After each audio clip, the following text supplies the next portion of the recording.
What's the story, Morning Glory? What's the word, Hummingbird? Thank you so much for clicking on my channel and for joining me for this review of Married at First Sight, Season 15, Episode 8. Now, let's get started with Alexis and Justin. So, Alexis and Justin, they've been having some issues this week, okay? So, the major problem that they're having is that it's a whole communication thing. They just are like on completely two different levels when it comes to communicating. And so, Alexis had told him ever since he didn't tell her about the fact that his dog was a little bit aggressive and had been in previous dog fights. She had promised him. She had him promise her that he was going to over communicate, give her more information than she could ever want in anything and everything that's going on in life. And so he promised her that he would do that. But once again, he failed. So evidently, he's been taking care of her dog, I guess, maybe when she's at work. I don't know how he knew what was happening with her dog, but she didn't. So her dog has been vomiting blood and hadn't eaten in 2 days. And so he brings this to her attention. And she was upset that he told her after the fact instead of telling her exactly when he first noticed it. So this started an argument between the two of them. And so she was like, "This is what I'm talking about. You never give me enough information. You're very vague. You don't give me the full story. You tell me after the fact, and you have promised me that you were going to over communicate." So they're going back and forth, and he's trying to tell her, "Look, I'm not perfect. I'm trying. I'm doing the best I can." So later on, they still have to get ready for their housewarming party. So Alexis is at the candy shop, and Justin walks in, I guess, to meet her there. So they have a conversation about their argument, and it's about the whole over communication thing. And Alexis is upset that Justin didn't tell her that the dog was vomiting blood and wasn't eating. And Justin tells her, "Well, I thought I had it controlled and there was no need to tell you." And he says that he thought that he was being very helpful, I guess, by taking care of her dog. I don't understand. I'm still not understanding how she didn't notice that her dog wasn't eating. And so then Alexis says, "Well, you promised to over communicate, but you didn't do that." And then at this point, Justin tells her that she gets a rise out of drama because, they were arguing. And so I guess he wanted to say something hurtful. So he tells, "You know what, you get a rise out of the drama." So she gets upset. She gets up and she walks away. And the reason why he said that is because he says that whenever they have a disagreement, she says that she's done and she walks away. And she was trying to explain to him, "I'm not walking away from you or the relationship. I'm walking away from the argument." And that's when he tells her, "You get a rise out of drama." So she gets up and she walks away, and she tells the producers to take off her mic, and she's over it. Well, later on, they still have to host a housewarming party together. So when the friends arrive, there's obvious tension between them. And Alexis, she practices what she preaches. She wants him to over communicate. She herself definitely over communicates. I don't know if I would have told the friends as soon as they arrived that me and my husband were having a fight, and we're having a fight and then continue to fight with him in front of my friends. I don't know if I would have gone that route, but that's what she did. So she told the friends, "Y'all probably noticed that there's kind of tension between us." And so she proceeds to talk about their problems. And she says, "He doesn't communicate. He's too vague, so on and so forth." So then they're able to talk to their respective friends individually or whatever. He talks to her friends and she talks to his friends, and Alexis tells his friend that she wishes that Justin would have told her about the history of his dog. Now, the guy friend tells her that, with guys, it's a little bit different. Guys don't think too far in the past or too far into the future. They're just in the moment. So just chalk it up to him being a guy, that he didn't tell you about the history of his dog. Just chalk it up to that. He didn't mean any harm by it. Guys just don't think the way women think. And the other friend asked Alexis, "Do you love him?" And Alexis responded, "I do, but I'm not in love with him. But I love him and care for him." Then she talks about how even though she was still angry with him, she was out shopping and she was still trying to buy him the things that he likes, his favorite things, even though she was angry with him. Now, the thing about her saying, "I love him, but I'm not in love with him," when she first told him when they were in Mexico that she loved him, it made it seem like it was a romantic type of love. But now it's kind of like she's backpedaling and she's all like, "Yeah, I love him and I care for him, but I'm not in love with him." It's kind of like she's saying, "Yeah, I love him as a friend or I love him as a person. I just don't have that romantic love for him." Whereas I'm pretty sure Justin does have that romantic love for Alexis. So I'm a little bit confused about that. I'm very confused about that. Like why she makes it a point to stress that she loves him, but she's not in love with him. So what kind of love are you talking about? Because, there's like different variations of love. There's a friend love, there's a family love, there's the love of your fellow human man. So what kind of love are you actually referring to? Are you attracted to him, Alexis? She said that she was. So she's attracted to him. He's, very attracted to her. He's good to her. So why aren't you in love with him? Why don't you have a romantic kind of love for him? Moving on to Lindy and Miguel. So their biggest issue is last names and insurance. Lindsay had asked Miguel if he could put her on his insurance, and he told her, I'm not going to do that until you change your last name to my last name. And so then she got really overdramatic, in my opinion, and she was like, well, how can I take your effing last name when you can't even help me see an effing doctor? And then Miguel looked at her and he was like, you know what? I don't like this version of you. This is how intellectuals argue, because an average person would have been like, who the hell are you talking to? But instead he says, I don't like this version of you. And so she says, I'm being my true and authentic self. So she goes on and on about how changing her last name is like it's like a very life-changing event. She's like, that's my last name, that's my identity, you're asking me to give up my identity, the name that I was given to me at birth. It's like, girl, what is this, Shakespeare? Are you on Broadway? What are you doing?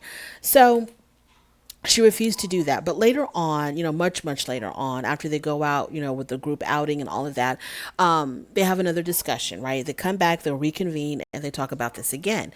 So Miguel tells her up front, look, I didn't like how you were talking to me earlier. And she says to him, well, when I don't feel safe and secure, that's how I react.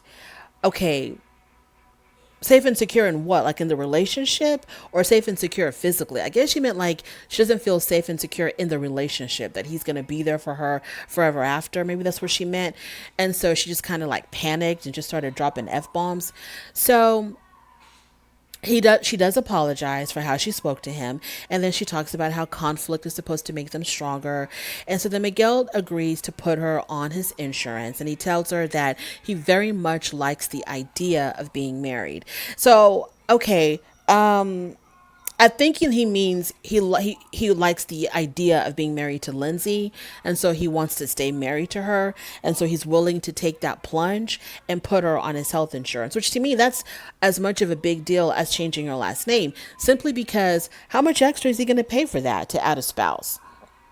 Because I know with a lot of employers, if you're adding a spouse, you're going to be paying a pretty penny for adding a spouse or for the family plan. So how much extra is he going to be paying? That's a big deal to him. He's going to be paying more to add someone who, he has no idea if she's going to stay or not. But, either way, he can add her, then he can drop her if it doesn't work out. Just like she can have his last name, and if it doesn't work out, she can change it back. None of these things are permanent. Okay, y'all are not making decisions that you're going to be taking with you to the grave.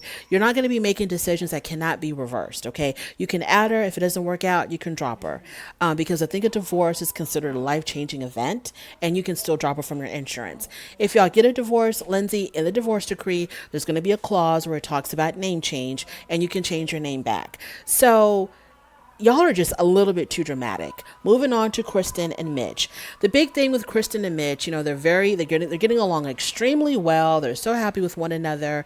The only little hiccup that they had was when Kristen decided to tell Mitch about her past, because her friend was like, have you told him? Have you told him about your past? And the way that the friend made it look like, it was like, did Kristen murder somebody? Like, what are you talking about? She made it seem very, very like, oh my God, have you told him about your past? Your secretive, dark past? The only thing that she had to tell him was that her previous relationship, they were actually engaged, which Mitch didn't know that, and she had spent almost all of her life savings for a destination wedding. Well, soon before they were supposed to get married, a woman popped up out of nowhere and said that she's been having an affair with her fiance, with Kristen's fiance, and so the wedding was called off. And so she still wanted to proceed with the wedding minus the groom. And so at this point, Mitch was like, that's kind of weird. And she was like, why is that weird? Why is that weird? It wasn't weird. I think it was great. And I thought her reaction was weird. I think her reaction to that, because anybody would have been like, oh, okay, you still wanted to go through with the wedding minus the groom. At least she could have said, well, me and my friends and my family, we still wanted to go and have a good time. I wasn't going to waste a trip because, the wedding wasn't going to take place. So we were still going to go and still have a good time in whatever destination. But instead, she says, I still had the wedding minus the groom. So she made it seem like she married herself or what. It just sounded strange. And he was just commenting on that. And then she got like offended by that. But whatever, they got through it. Mitch told her, I understand. I don't blame you. It wasn't your fault. I would never do that to you. So he still was like very supportive. She didn't want to tell him in the beginning because she says that whenever she has told other partners about this situation where she got, ditched at the altar, people kind of blame her. Her partners have blamed her for it. And it never went well. And that's why she didn't want to tell him. But he took it pretty well and he put a positive spin to it. He was like, you know what? I wouldn't do that to you. It wasn't your fault. I'm still here for you. And I understand what you went through, whatever. So she feels a whole lot better now that she's told him that. Now, as far as their housewarming party, she does tell his friends that, look, his extreme environmentalism, I'm trying to get adjusted to that. So I just need him to be patient with me because when she was doing the party planning, she had bought the little plastic shot cups. And he told her, no, you're going to return them and we're going to use reusable little metal or tin little shot glasses instead of the plastic ones. So, I mean, he is extreme to the extreme to the extreme. He's all about recycle, reuse, whatever. He is all about that. So she's like, it's a little bit, it's a bit much. I'm trying to learn. So I just need a little bit more time. We understand. We totally understand where you're coming from and what you're going through. Moving on to Morgan and Ben. Morgan and Ben. So everybody's telling Morgan, girl, either you're going to forgive and forget, or maybe you just need to leave this whole relationship altogether. Because of the fact that, she's still holding this thing against him where he questioned her about her education, questioned her about her finances, and questioned her about her family relationships, her familial relationships. So because of all of that, she still has this wall up. She says that she's forgiven him, but they haven't really moved past it. It is still like the big pink elephant in the room for Morgan and Ben. So the friends tell her, his friends basically tell her, okay, so if we didn't know you and he was going to introduce us to you, what would he tell us your career is? And she says he would tell you that I was a nurse. Okay, so he believes you that you're a nurse. So what is the problem? What is the deal? Are you going to move on or not move on? Are you going to badger him with this for the rest of his life? What are we doing here? So I'm thinking that she's beginning to understand that, she's going to have to move on. If you want to stay in this marriage, you're going to have to move on. And the friends try to tell her, look, y'all are still getting to know each other. So there's going to be some stuff that you're going to try to figure out with one another. And it's just like it's a working process. Now I'm beginning to think to myself, like with Alexis and with Morgan, how they talk about, well, if this was a regular relationship, I would have been out by now. I'm beginning to wonder, maybe this is the reason why a lot of people struggle with being single, because instead of trying to work it through, they're just like so easy to give up on stuff. I don't know.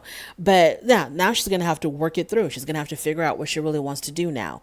So hopefully she can move on. Now, I still feel like Ben is a little bit on the immature side, just a tad bit. But because of this whole thing about, her career and her finance, because of that whole thing that's been festering between them, he hasn't been able to be completely comfortable and be his true self around her. He's still walking around on eggshells around her because he's trying to gain her trust back. But I think once we see the real Ben, once he's fully relaxed around her, I think that immaturity is really going to come out. Moving on to Stashy and Nate. Stashy and Nate, their whole situation. Okay, so when they had their housewarming party, she spoke with his friends and she told his friends, look, I want children. I want to have babies. And he wants to wait 3 to 5 years and I want to have them like right now. And so the friends say, well, with him, because his mom abandoned him, he wants to make sure that he's at that income level where he could take care of his kids on his own. I'm assuming in case Stashy ends up leaving him, abandoning the family like the way his mother abandoned him. And so the friends tell her, you just have to constantly reaffirm to him that you're not going to be leaving, that you are in this for, the long haul. And so, Nate tells her friends, she really wants to have a child, but I don't really know if she's ready for motherhood because I haven't seen her interact with any children. She doesn't even like, having a pet. So I don't even know if she's got what it takes to be a mom. I think that's what he was trying to tell the friends. I think that's what he was trying to tell her friends. I forgot what the friends told him, what advice the friends gave him. But I thought that was a very strange thing to say. You haven't seen her interact with kids and she doesn't like dogs. I don't think that's an indication of whether or not someone is ready to be a parent, Nate. I don't think so. But they do need to have a discussion about this whole children thing, because he's not ready right now and she wants to have them right now. And, she's fighting against time. So this is a discussion. Maybe they need to like freeze some embryos or freeze some eggs and then revisit this in a couple of years or something. Be proactive, but still take your time at the same time. You know what I'm saying? I don't know. Yeah. They need to really discuss that. And then the whole thing about him not going deep enough. And so he told his friends that he's decided to go to therapy. And his friend was like, well, I hope you're not doing this just because she wants you to do it. And he's like, no, I want to do it myself. I really do want to do this. He does want to go through therapy and see if he can dig deeper. I think it's kind of strange that she wants him to dig so deep so fast. I think that eventually in time, she will know all that she's ever wanted to know about Nate. You just have to give it time. Y'all just met and he can't just dump every single moment of his childhood on you, every feeling that he's ever felt. Eventually with time, you're going, and I understand this is like a very warped speed type of situation. You meet, you get married, honeymoon, living together. I get all of that. But if you are really taking this on as a marriage, you will eventually find out about your spouse. Trust and believe.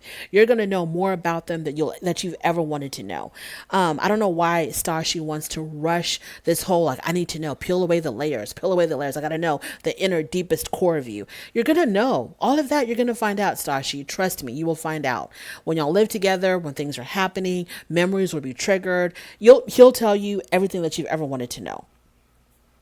And I think that is my review of Married at First Sight. How do I feel about the couples and the trajectory that they're going with their relationships? I think it's too early to tell. I think it's just way too early to tell. There's a little bit of potential in some, hopelessness in others, but it's still too early to tell. Thank you so much for joining me in this review. I really do appreciate it. On your way out, please don't forget to rate the video. If you like this content, please subscribe, and I will definitely talk to you later. Bye.